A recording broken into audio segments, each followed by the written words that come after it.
तो सब्सक्राइब कर bell icon जरूर प्रेस कर।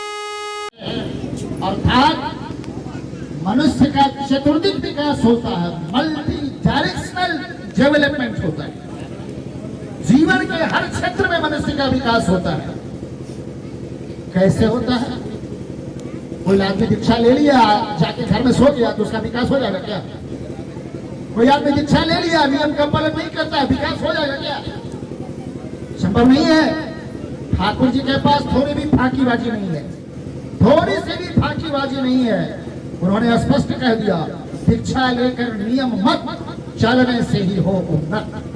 दीक्षा लेकर अगर नियम का पालन करोगे, नियम का पालन करते हुए चलोगे तो तुम्हारी उन्नति निश्चित होगी।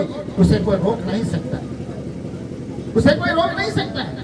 आपको क्या चाहिए? मान, समझेगा, मान सम्मान प्रतिष्ठा। तो ठाकुर जी ने सावधान किया। सत्यानुसरण की पहली पंक्ति निकाल के हम लोग हमारा पढ़े, रोज पढ़ते हैं। अर्थवान यश इत्यादि पाने की आशा में मुझे ठाकुर बनाकर भक्त मत बनो, सावधान हो जाओ।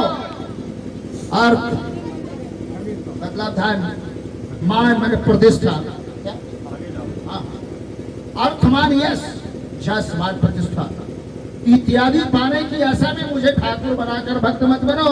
मतलब यह अगर पाना चाहते हो तो मुझे भगवान मत मानो और मेरी भक्ति मत करो। अर्थमान यश इत्यादि पाने की आशा में मुझे ठाकुर बनाकर भक्त मत करो। हमको सबसे बेसी अर्थ की जरूरत है। माने हमको चाहिए, सम्मान हमको चाहिए, हम सब चाहते हैं। भाई आप लोग नहीं चाहते होंगे, मैं चाहता हूं। ये मेरी कमजोरी है, मेरी दुर्बलता है। मैं आप लोगों की कमजोरी खोलने यहाँ नहीं आया हूं। यह मेरी दुर्बलता है कि मुझे इस दुर्बलता से लड़ना पड़ेगा। तो अर्थ नहीं चाहिए, मान नहीं चाहिए, प्रतिष्ठा नहीं चाहिए और तब उनकी भक्ति करनी है। कहते हैं अगर तुम्हारा ठाकुरत्व न जगा, ठाकुरत्व का मतलब क्या? हमने जिनको इष्ट के रूप में ग्रहण किया है, जिनको हमने गुरु के रूप में ग्रहण किया है, अगर उनका जो गुण है वह अगर थोड़ा सा भी हमारे अंदर संचालित नहीं हुआ, अगर वह ठाकुरत्व हमारे अंदर जगा नहीं, ठाकुरत्व न जागने पर कोई तुम्हारा केंद्र नहीं, मतलब जिनको अपना सेंटर मानते हैं वो भी आपका सेंटर नहीं रहे, कोई तुम्हारा केंद्र भी नहीं। धोखा देने पर धोखे में पड़ोगे तो सावधान हो जाना है। अब उनको धोखा नहीं दे रहे हैं, हम अपने आप धोखा में पड़ रहे हैं। भाई समझ जाइए, सीधी सी बात है। श्री ठाकुर जी ने सावधान कर दिया। उनके सावधान करने के बाद भी यदि हम ना संभले, उनके सावधान वाणी के आधार पर अगर हम अपने आप को ना संभले तो फिर मेरी क्या स्थिति होगी आप कल्पना कर सकते हैं।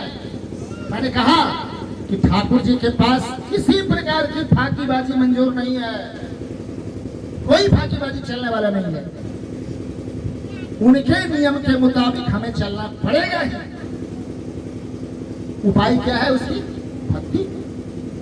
अटूट भाव से, निस्वार्थ भाव से, निश्चल भाव से जब हम उनकी भक्ति करेंगे तो हम उन्हें प्राप्त कर सकते हैं। अंदर में छल प्रपंच, अंदर में बहुत ज्यादा छल प्रपंच रख करके अगर हम उनकी आराधना करते हैं तो जान लीजिए, तुलसीदास जी ने रामचरितमानस में पुरुषोत्तम की विशेषता में लिखा, राम अतर्क बुद्धि मन वाणी। भगवान को तर्क की कसौटी पर मानव कभी नहीं कर सकता। अगर भगवान को तर्क के आधार पर आदमी जानना चाहेगा, भगवान तर्क से बिल्कुल परे हैं। राम अतर्क बुद्धि मन वाणी। कभी भी हम उनको तर्क की कसौटी पर नहीं कर सकते, नहीं कर सकते।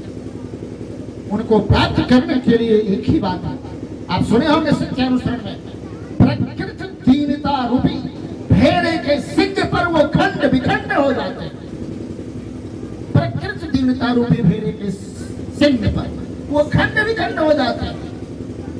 और हमारे अंदर अगर अहंकार रहेगा, हम अहंग में चूर रहेंगे कि हमसे बड़ा इस दुनिया में कोई होशियार नहीं है, तो क्या लाभ मिलेगा हमको? कुछ मिलने वाला है क्या? कुछ नहीं मिलने वाला है, कुछ नहीं मिलेगा। जीवन बीतता ऐसे ही चला जाएगा। एक समय आएगा दुनिया को छोड़ के सबको तो जाना ही। जीवन बर्बाद हो जाएगा, जीवन नष्ट हो जाएगा। इस जीवन